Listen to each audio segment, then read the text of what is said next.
My dear friends, my name is Jacob Vibash and welcome to Uncaged Zoo Tours. If you are new to the channel and love animals, I recommend and appreciate you hitting the like, subscribe, and bell icons to join me on my tours.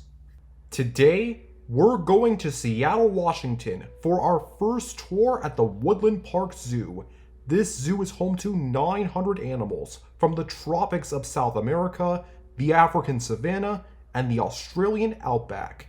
There are tons of award-winning exhibits, but one of my favorites is the Living Northwest Trail. This section is themed after the forests and mountains of the Pacific Northwest. It also won an Exhibit Achievement Award from the Association of Zoos and Aquariums in 1995. We'll learn about some of the zoo's conservation efforts and meet some animals that I haven't talked about yet. Let's begin. Living Northwest Trail is located at the back of the zoo, right across from Australasia. The first exhibit is home to 4 of the zoo's newer additions, 4 Mexican gray wolf brothers. Say hello to Tomasca, Hayes, Lorenzo, and Benito. These 4 wolves came from the California Wolf Center in September 2025. Wolves were once common in Washington state, but in the 1930s, hunters and settlers wiped them out. With the help of state and federal protection, wolves were slowly brought back to the forests of Washington. Unlike coyotes, wolves prefer to avoid people and stay away from big cities. I blame werewolf movies for the wolves' bad reputation. Besides, wolves don't usually attack humans. The next exhibit is home to a Canada lynx, and next door are our first snowy owls. These owls have the warmest feathers of any owl, and even their feet are covered in feathers. They also have soft feathers in their wings that muffle sound. Unlike other owl species who hunt at night, snowy owls hunt during the day. One of their favorite foods to eat are little rodents called lemmings. Usually the male snowy owl hunts for lemmings and delivers them to the female, who is in charge of laying eggs and taking care of the chicks. There are more lemmings around in the summertime, which means more owl chicks are hatched. But in the wintertime, the lemmings escape the cold by going to the subnivean zone, an underground area under the snow that keeps them warm. With the rodents underground, it's harder for younger snowy owls to find food, so the older ones drive the younger ones out of the Arctic, forcing them to fly south for the winter to find more food. Every 4 years, many snowy owls fly south in a very special event called an eruption. An eruption is a sudden increase or migration of animals into areas where they don't typically live. Following that is an indoor exhibit home to a western pond turtle. Western pond turtles spend most of their lives in the water. Younger turtles hunt for insects and crayfish, while adults eat lily pads and algae along with insects. The zoo also has a bunch of baby western pond turtles, which live in a conservation lab. When western pond turtles hatch, they become an easy meal for invasive bullfrogs. To prevent this, the zoo's researchers collect turtle eggs and hatch them in the lab. Animal keepers care for the baby turtles until they are big enough not to fit in a bullfrog's mouth. Then the turtles are released back into protected wetlands. Since 1991, the Woodland Park Zoo has raised thousands of western pond turtles to ensure the future of these reptiles. If you thought wolves, snowy owls, and baby turtles were amazing enough, the next exhibit is home to 2 rescued bears, who both arrived in 2022. Juniper is an Alaskan coastal brown bear. Before she came to the Woodland Park Zoo, Juniper was found wandering alone in an Air Force base, and the Alaska Department of Fish and Game confirmed that her mother was nowhere to be found. So Juniper was brought to the Woodland Park Zoo. Juniper is very silly, and she lives with Fern, a rescued grizzly bear. Her mother became too used to humans, which led to severe consequences.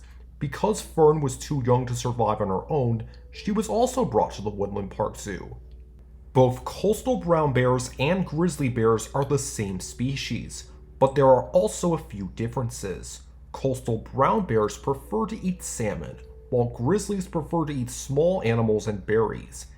A grizzly's fur is lighter than its coastal cousin's darker fur.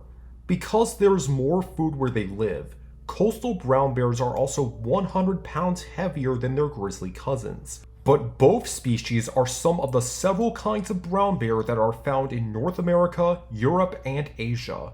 Next door to the bears are a pair of North American river otters, and behind them are our first mountain goats. These goats are great at scaling rocky cliffs. A mountain goat's hooves are small and rubbery, with a surface as rough as sandpaper. Mountain goats can fight back against predators like cougars or wolves with their horns. You can figure out a mountain goat's age by counting the number of rings on its horns. In the 1920s, people brought 12 mountain goats to the Olympic Peninsula in Washington. Eventually, there were more than 700 mountain goats. They were hurting the native plants by eating them, and negative interactions between goats and hikers became common. In 2018, several wildlife organizations teamed up to bring the mountain goats back to their habitat. First, the mountain goats were flown by helicopter from the Olympic Peninsula to staging areas where they received checkups. Next, the mountain goats rode in crates in special air-conditioned trucks. Finally, it was time for another helicopter ride that carried the crated goats to their alpine home in North Cascades National Park. This entire process happened in only one day so that the goats wouldn't get stressed out. However, a couple of kids, or baby goats, couldn't be paired up with their moms, so the Woodland Park Zoo adopted a couple of the kids into their mountain goat herds to ensure that they would grow up safely.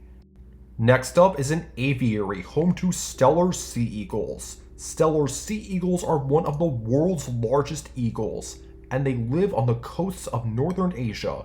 These eagles have an 8-foot wingspan and an 8-foot nest. They raise their young along rivers or sea cliffs where fish are plentiful. Taking advantage of warm updrafts of air, Steller sea eagles glide above the water looking for fish.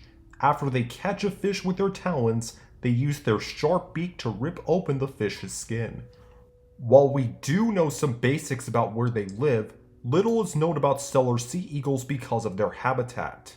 Remember those wolves I talked about earlier? They overlook the final habitat, which is home to elk, Huckleberry, who is the only male, and 4 females, Lily, Holly, Willow, and Buttons. Buttons is considered a local celebrity. After she was born around 2012, Buttons became a regular in Washington's communities, where residents began feeding her and even putting kids on her back, which are both major red flags. Besides, a lot of people thought Buttons was an orphan. Buttons was friendly with humans, but the Washington Department of Fish and Wildlife stated that they got reports that she was destroying property, getting into conflict with pets, and occasionally acting aggressively. In short, Buttons became too dangerous to be around humans. In response, Washington Department of Fish and Wildlife biologists tried relocating Buttons to a more remote area, but she couldn't fit in with wild elk herds. In 2019, the Washington Department of Fish and Wildlife relocated Buttons to the Woodland Park Zoo. Within a few weeks, she settled right in with the zoo's other elk. And that officially wraps up our first tour of the Woodland Park Zoo. This exhibit was my favorite to film, and I had a lot of fun filming it. It's also a great way to learn about rescued wildlife and conservation efforts. Besides, we still have more to see, and our next stop will be Azim Rhino Reserve.